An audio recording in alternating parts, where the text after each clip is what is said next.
For today's video, i-share ko lang po kung paano ako magluto ng bagnet. So ayan na nga po yung ating karne at pinakulo ko siya ng around 45 minutes gamit ang bay leaf at saka paminta, syempre may asin. At ayan nga po, after nating ipakulo ay i-dry natin siya at saka natin lagyan ng butas-butas.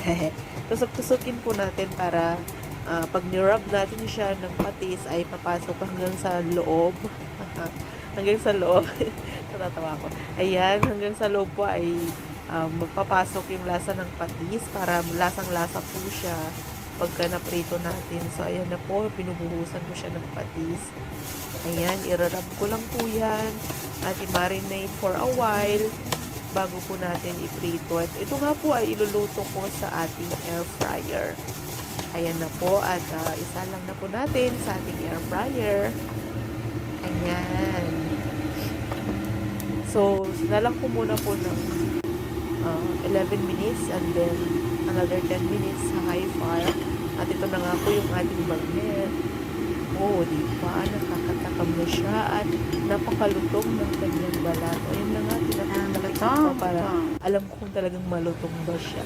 Ay na nga po, syempre, slice na natin. Dahil tayo napatakam na, gusto na natin kainin at nakaabang na rin yung ating sausawan na suka, na paminta, bawang, sibuyas, at kalamansi. Syempre, tinimplahan din natin yun para masarap ang ating kain.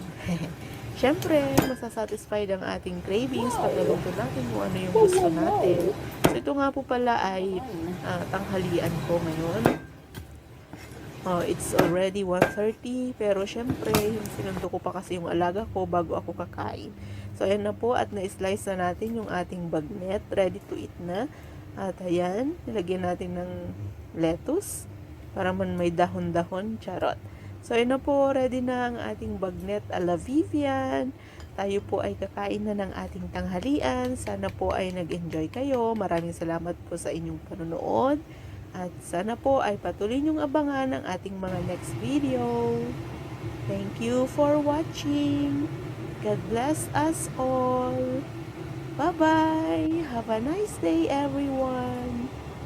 Siyempre, titikman na natin. At ito na nga, ang nakakatakam na part. So, maglaway din kayo. Ang lutong. Yummy. Bye-bye. Thank you for watching.